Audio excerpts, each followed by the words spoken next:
গত মঙ্গলবার রাত ৮টার দিককার কথা। আমি একটা বেশ ছোট রীতিমতো ঘিঞ্জি একটা লিভিং রুমে বসেছিলাম। বাপরে, একটা ছোট ঘরে ৮ জন মানুষ! হ্যাঁ, ৮ জন। বসার জন্য সবার কপালে জোড়া মেলানো চেয়ারও জোটেনি।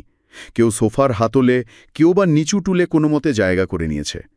ঘরের ভেতর একটা গুমোট গরম আর পুরনো কাঠের গন্ধ। বুঝতেই পারছি, এরকম জায়গায় তো বেশিক্ষণ বসে থাকাই মুশকিল। ঠিক। শুরুতে পরিবেশটা ছিল ভীষণ সতর্ক, প্রায় থমথমে। অনুজ্জ্বল হলুদ আলোর নিচে সবাই যখন কথা বলছিল, মনে হচ্ছিল তারা যেন কোনো এক অদৃশ্য আদালতের সামনে দাঁড়িয়ে জবানবন্দি দিচ্ছে। আচ্ছা, সবাই খুব ডিফেন্সিভ ছিল? একদম তাই। তাদের কণ্ঠস্বরে ছিল সেই ধারালো রক্ষণাত্মক ভঙ্গি, যা সাধারণত আমরা ইন্টারনেটের কমেন্ট সেকশনে বা ওই চকচকে পডকাস্টগুলোতে শুনি। প্রত্যেকেই নিজের অবস্থান এমনভাবে তুলে ধরছিল যেন যে কোনো মুহূর্তে একটা গচ্চা মোমেন্ট বা পাল্টা আক্রমণের জন্য তারা তৈরি। আজকাল তো যে কোনো আলোচনাই যুদ্ধক্ষেত্র মনে হয়। কিন্তু ঠিক মাঝপথে হোস্ট অদ্ভুত ছোট্ট একটা কাজ করলেন। একজন যখন ঘামতে ঘামতে বেশ উত্তেজিত হয়ে নিজের রাজনৈতিক অবস্থান ব্যাখ্যা করছিল, হোস্ট তাকে মাঝপথে থামিয়ে দিলেন। তর্ক করার জন্য? না, উল্টো, বিতর্ক করার জন্য নয়, বরং তার ব্যক্তিগত জীবনের খুব তুচ্ছ একটা খুঁটিনাটি জানতে চাইলেন। হয়তো জানতে চাইলেন তার বিড়ালটা কেমন আছে বা এমন কিছু। দারুণ একটা চাল। তারপর কি হলো? সেই মুহূর্তে বক্তার চেহারার ভাব একদম বদলে গেল। তার সেই কৃত্রিম পেশাদারিত্ব যেন তাসের ঘরের মতো ভেঙে পড়ল। সে সোফায় হেলান দিয়ে বসল, কাঁধের জড়তা কেটে গেল। শরীরের ভাষাই পাল্টে গেল তাহলে? হ্যাঁ, এবং প্রথমবারের মতো সেই রাতে সে কোনো মতাদর্শ প্রচার করছিল না। সে স্রেফ একজন মানুষ হিসেবে সঠিক শব্দগুলো খুঁজে পাওয়ার চেষ্টা করছিল। এই দৃশ্যটা আমাকে ১৬১৮ সালের ক্যাথরিন ডি ভিভনের কথা মনে করিয়ে দেয়। ক্যাথরিন ডি ভিভন, ফরাসি রাজদরবারের সেই নারী, তাই না? হ্যাঁ, ক্যাথরিন যখন ফরাসি রাজদরবারের সেই জাঁকজমকপূর্ণ ক্ষমতার প্রদর্শন দেখে ক্লান্ত হয়ে পড়েছিলেন, তিনি কিন্তু কোনো প্রকাশ্য বিদ্রোহ করেননি। কারণ প্রকাশ্যে বিদ্রোহ করাটা তখন তো আত্মহত্যার শামিল ছিল। ঠিক। তিনি স্রেফ বাড়ি ফিরে গেলেন, নিজের একটা ঘর নীল রঙে রাঙালেন এবং মানুষকে দাওয়াত দিলেন তার শোবার ঘরের বিছানা আর দেয়ালের মাঝখানের ওই সরু জায়গাটুকুতে এসে বসতে। একজন সাধারণ পথচারীর কাছে এটা হয়তো মনে হতে পারত সমাজ থেকে পিছিয়ে যাওয়া এক নারীর নির্জনতা যাপন, স্রেফ একটা অভিমান। কিন্তু বাস্তবে তিনি ক্ষমতার এক সম্পূর্ণ নতুন এবং বিপজ্জনক গবেষণাগার তৈরি করছিলেন, যা সেই সময়ের প্রচলিত সব প্রতিষ্ঠানকে একেবারে বুড়ো আঙুল দেখিয়েছিল। এই বিষয়টা নিয়ে ভাবতে গেলে প্রথমেই সপ্তদশ শতাব্দীর সেই স্থাপত্যগুলোর দিকে তাকাতে হয়। ফরাসি রাজদরবার, ভার্সাই বা ইউরোপের প্রাচীন বিশ্ববিদ্যালয়গুলোর নকশাগুলো একটু কল্পনা করে দেখুন। বিশাল বিশাল হলরুম, পাথরের মেঝে। হ্যাঁ, পাথরের মেঝে যেখানে হাঁটার শব্দ প্রতিধ্বনিত হয়, আর সবার সামনে উঁচুতে রাখা একটা বিশাল পোডিয়াম, একটা মঞ্চ যেখানে একজন রাজা বা অধ্যাপক দাঁড়িয়ে থাকবেন আর বাকিরা নিচে বসে শুনবে। একদম। এই নকশাগুলো তৈরি করা হয়েছিল ক্ষমতা আর পদমর্যাদা বোঝানোর জন্য। একটা বিশাল রুমে যখন কেউ উঁচুতে দাঁড়িয়ে কথা বলে, তখন সেখানে সমতার কোনো জায়গা থাকে না। এটা ছিল পুরোপুরি একপাক্ষিক আর পুরুষতান্ত্রিক একটা ব্যবস্থা। আর ঠিক এই কাঠামোর বিরুদ্ধেই ক্যাথরিন ডি ভিভন তার চ্যামরে ব্লু বা নীল কক্ষের ধারণা নিয়ে এসেছিলেন। এবং সবচেয়ে কৌতূহলের জায়গাটা হল, ক্যাথরিন বিশাল কোনো প্রাসাদ বানাননি। তিনি বেছে নিয়েছিলেন রুয়েল বা ওই বিছানা আর দেয়ালের মাঝখানের খুব সরু একটা জায়গা। এই স্থানাভাবটাই তো ছিল তার সবচেয়ে বড় কৌশল, তাই না? ঠিক ধরেছেন। ওই সরু জায়গাটুকুতে দাঁড়িয়ে রাজদরবারের মতো বুক ফুলিয়ে বড় গলায় বক্তৃতা দেয়া শারীরিকভাবেই অসম্ভব ছিল। মখমলে মোড়ানো দেয়ালগুলো ঘরের ভেতরের শব্দকে খুব নরম করে রাখত। ফলে ক্ষমতার সমীকরণটা পুরোপুরি পাল্টে গেল। হ্যাঁ, এই প্রথমবার এমন একটা জায়গা তৈরি হলো যেখানে নারী ও পুরুষ একেবারে সমান উচ্চতায় চোখে চোখ রেখে কথা বলতে পারল। রাজদরবারে যেখানে আপনার নামের আগে কি উপাধি আছে সেটাই শেষ কথা, সেখানে এই ছোট্ট ঘরে সেটা আর কোনো কাজে আসছিল না। একদম। ধরুন একজন বয়স্ক উচ্চপদস্থ ডাচেস বসে আছেন, আর তার ঠিক পাশেই হয়তো একদম অপরিচিত একজন তরুণ কবি এসে বসেছেন। তাদের মধ্যে দূরত্ব মাত্র কয়েক ইঞ্চির। এই ঘনিষ্ঠতার কারণেই তো গলার স্বর নিচু করতে হতো। হ্যাঁ, আর গলার স্বর যখন নিচু হয়, তখন ধমক দিয়ে বা চিৎকার করে তর্কে জেতা যায় না। তখন টিকে থাকতে হয় বুদ্ধিবৃত্তিক তীক্ষ্ণতা আর যুক্তির জোর দিয়ে। এই ব্যাপারটা শুনতে শুনতে আমার আধুনিক সময়ের একটা জিনিসের কথা মনে পড়ে যাচ্ছে। কি সেটা? সাউন্ড প্রুফ রেকর্ডিং স্টুডিওর কথা ভাবুন। ওই যে ঘরগুলোতে দেয়ালে অ্যাকুস্টিক ফোম লাগানো থাকে, আচ্ছা, হ্যাঁ। আপনি যখন ওরকম কোনো ঘরে ঢোকেন, চারপাশের পরিবেশ আপনার গলার সব বাড়তি আওয়াজ, প্রতিধ্বনি সব শুষে নেয়। আপনি চাইলেও সেখানে চিৎকার করে কথা বলতে পারবেন না। পরিবেশটাই আপনাকে বাধ্য করে শান্ত গলায় কথা বলতে। দারুণ একটা উপমা। আর মজার ব্যাপার হলো, যখনই আপনি শান্ত গলায় কথা বলা শুরু করেন, অবচেতনভাবেই আপনি সামনের মানুষটার কথা অনেক বেশি মনোযোগ দিয়ে শুনতে শুরু করেন। ক্যাথরিনের নীল ঘরটাও ঠিক এই কাজটাই করছিল। পরিবেশ বাধ্য করছিল মনোযোগ দিয়ে শুনতে। আর এই কাজটা যারা করতেন সেই নারী হোস্টসদের বলা হতো স্যালোনিয়ে। কিন্তু একটা ব্যাপার আমার খটকা লাগছে, এই স্যালোনিয়েরা তো কোনো রাজা ছিলেন না। তারা কোনো সরকারি ডিক্রি বা আইন জারি করেননি। তাহলে সমাজে তাদের এত প্রভাব তৈরি হলো কি করে?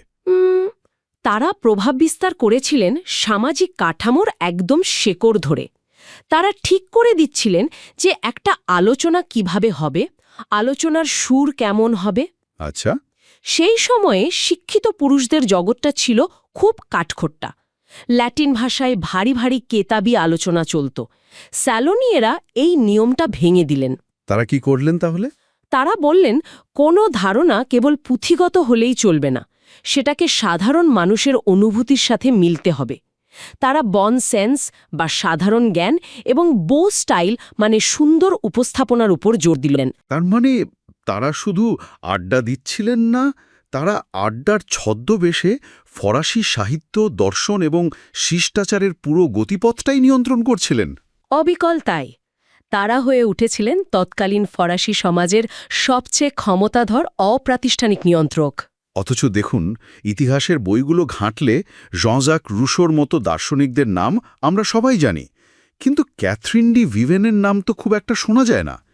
এই স্যালোনিয়েদের কি ইতিহাস থেকে মুছে ফেলা হয়েছিল? হ্যাঁ, এটা ইতিহাসের খুব পরিচিত একটা অবিচার। জঁ-জাক রুশোর মতো মানুষেরা এই নারী নিয়ন্ত্রিত বৌদ্ধিক ব্যবস্থাকে প্রচণ্ড ভয় পেতেন।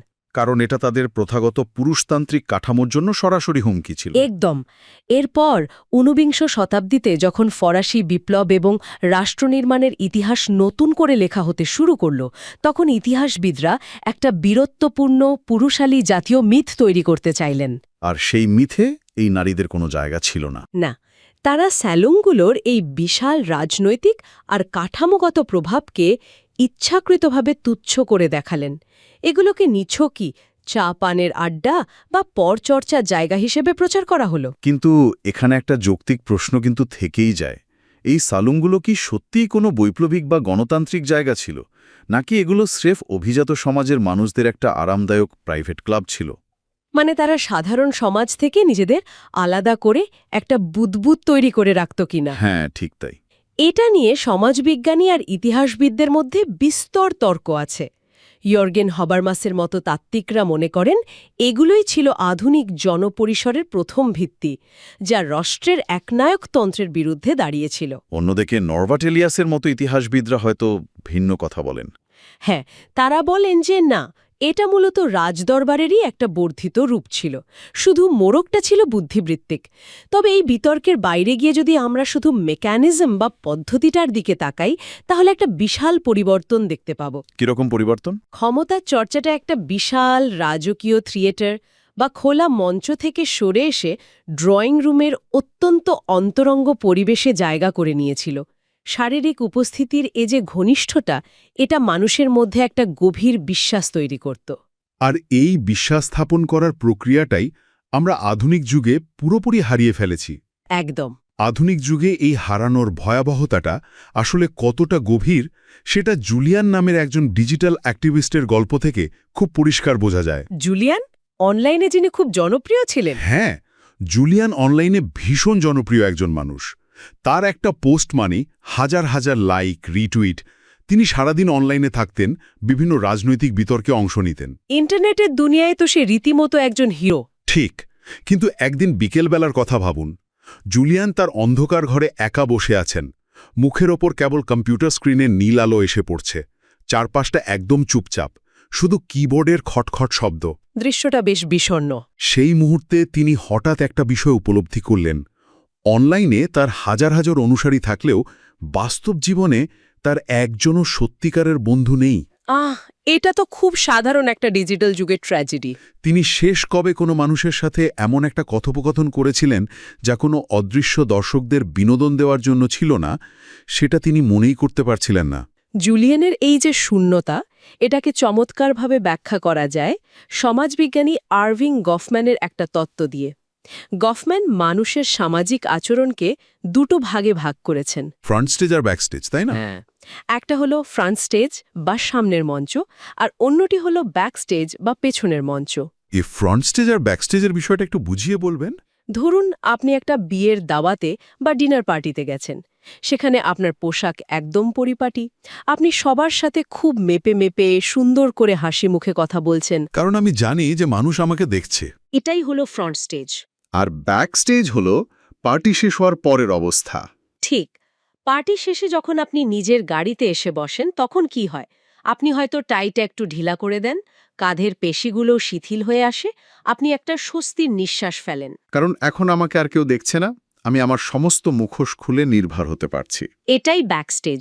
কিন্তু বর্তমানে ডিজিটাল প্ল্যাটফর্মগুলোর সবচেয়ে বড় সমস্যা হলো এরাই ব্যাকস্টেজ বা পেছনের মঞ্চটাকে পুরোপুরি ধ্বংস করে দিয়েছে। তার মানে সোশ্যাল মিডিয়ায় আমরা 24 ঘন্টায় ফ্রন্ট স্টেজে দাঁড়িয়ে আছি। আমাদের প্রতিটি স্ট্যাটাস, প্রতিটি কমেন্ট যেন একটা অদৃশ্য গ্যালারির সামনে অনন্তকালীন পারফরম্যান্স। এবং এই পারফরম্যান্সটা ভীষণ ক্লান্তিকর।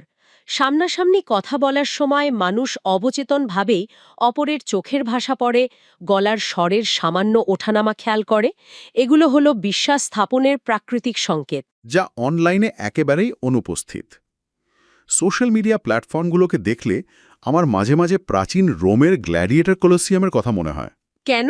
কারণ সেখানে যারা লড়াই করছে তারা তো যোদ্ধা বটেই, কিন্তু যারা গ্যালারিতে দর্শক হিসেবে বসে আছে তারাও আসলে এক একজন যোদ্ধা। সবাই যেন তলোয়ার শান দিয়ে অপেক্ষা করছে কখন একটা ভুল কথা বলা হবে। হ্যাঁ, আর কখন একটা মোক্ষম আঘাত আনা যাবে। আর দিন শেষে এই নিরন্তর লড়াইয়ের পুরস্কারটা কি? মস্তিষ্কে কয়েক সেকেন্ডের জন্য ক্ষণস্থায়ী ডোপামিনের আনন্দ, আর বাস্তব জীবনে জুলিয়ানের মতো দীর্ঘস্থায়ী একাকিত্ব। নিখুঁত একটা উপমা। আর এই কলোসিয়ামের প্রভাব যে শুধু ব্যক্তিজীবনেই সীমাবদ্ধ থাকছে তা নয়, এটা সমাজের একদম গভীরে আঘাত এনেছে।